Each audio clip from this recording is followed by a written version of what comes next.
exception, which is here. Yeah. SPOK, spoke. Subjek, predikat, whether one or more than one verb. Predikat, objek, and then ka is keterangan, adverb.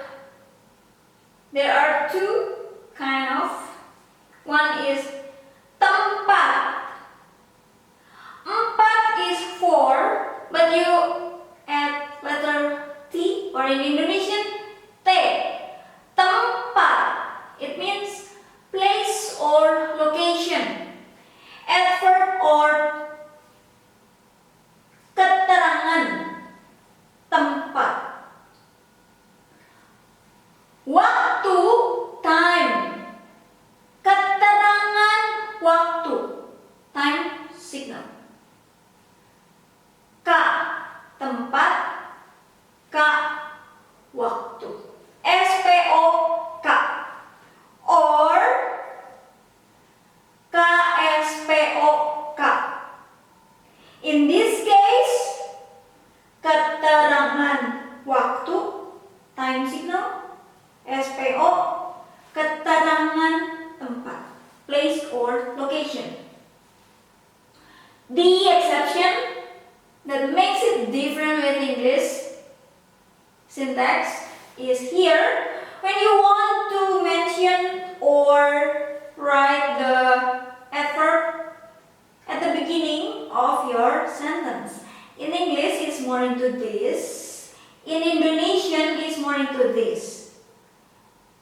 The place or location first, and then after that, followed by the time signal or the adverb of time. And in English, it's more into time signal first, and then after that, location or place. SPOK, KT, KW, KSPOK, KW, KT, or KSPO, KT, KW.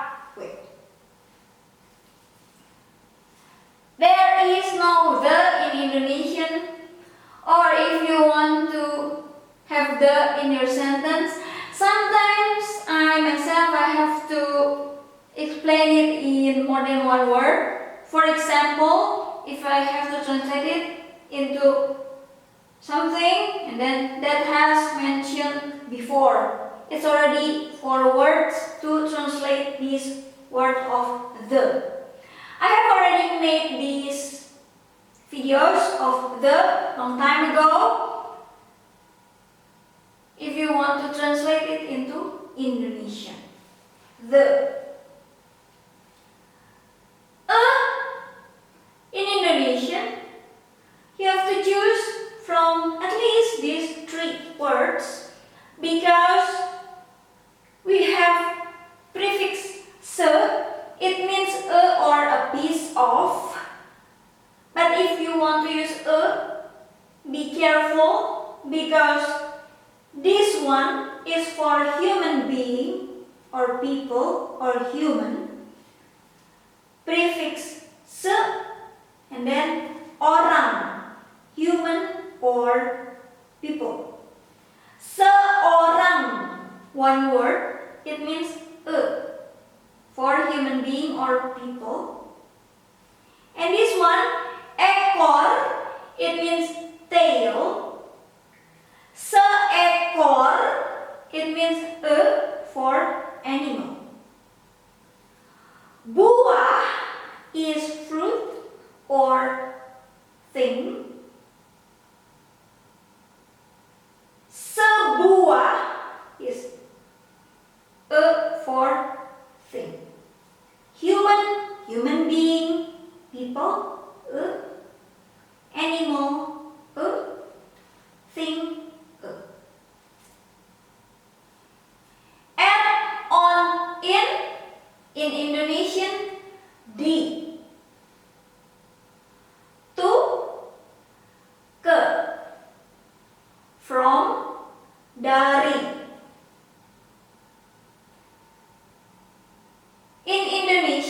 there is no tense or tenses, no matter what kind of subject that you use, or it is happening now, or it is a habit, it will happen later in the future, or it's in the past or already past, has been done, we use one same verb.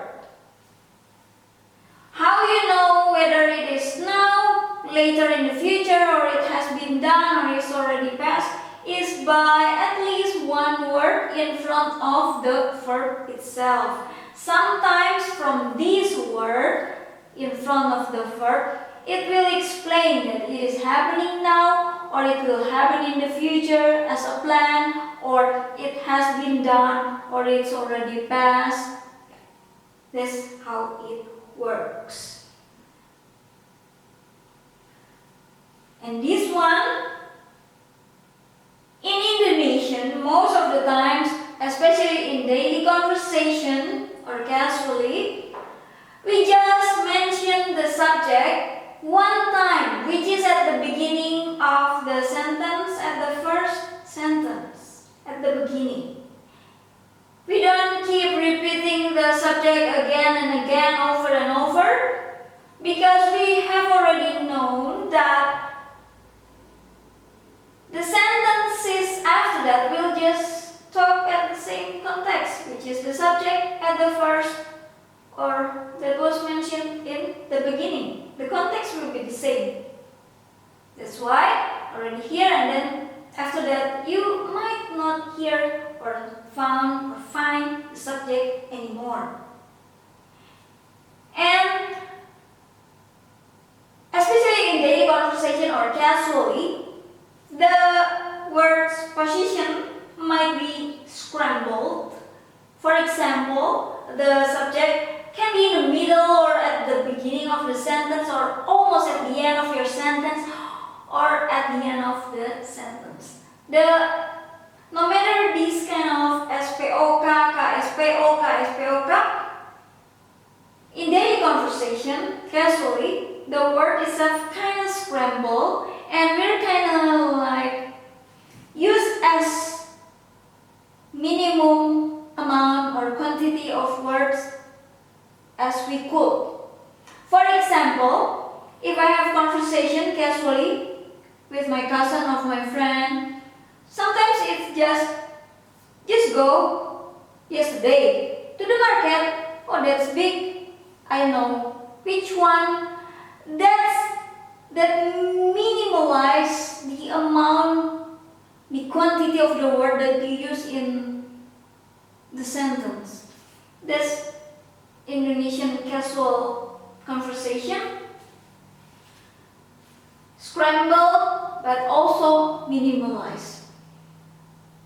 Sometimes just subject and verb, sometimes just verb and object, sometimes just verb, sometimes just subject and adverb of time or time signal. And that's considered as good enough. As minimalized, minimum as possible. And then I just realized in Japanese it's also the same, especially in daily conversation. The subject itself just mentioned at the first sentence, and then after that kind of not being mentioned anymore. And also the scrambled and minimum quantity of words that's used in the sentence, also the same in Japanese. There's one more thing, is this hiragana letter ka to make a sentence into a question. Ka, it means is it, and in Indonesian there is this suffix ka, is also to make whether a word, a phrase, or a sentence into a question. But this one is a letter, and this one is a suffix ka. I wonder if this one is from here. And now, a phrase of noun and adjective. In Indonesian, we mention the noun first, and then after that, adjective. For example, in this case, ball and then purple. Ball, purple. Or cute cat in Indonesian, it's gonna be cat cute. Or house big, house small. This one is possession in Indonesian. The thing first, and then after that, the my, your, or for example, Ira's, but in Indonesian is just the name, Ira. It becomes house Ira. House mine, house your. And now, noun in plurals. In Indonesian, you repeat the noun and then you put hyphen in between. It becomes ball, ball, house, house, car, car. But remember, in Indonesian, if you have to put the number in front of these plural nouns, and the number is more than 1 because it is plural, for example here, 5, the noun has to be mentioned or written in singular. 5 ball, 5 house. It's not 5 balls, it's not 5 houses. It has to be 5 ball, 5 house, 5 cat. The logical thing is house, house, house, house, house. One house, one house, one house, one house, one house. 5 of one house. One cat, one cat, one cat, one cat, one cat, cat, cat, cat, cat, cat, 5 cat. That's how in Indonesian. So when you use these plural nouns, for example, is in a sentence, cars in Indonesian, or cats in Indonesia, cars in Indonesian, cars in Indonesia, or cats in Indonesia, yeah, like that. But if you have the number or the quantity in front of it, and you want to make sure that it's plural, the noun itself has to be in singular form. Of course, the number itself will be more than 1. This one has to be singular. And we also have this suffix lah. It's not to make a word or a phrase or a sentence into a question, but I will not explain it here because I've already mentioned in the previous video. Thank you!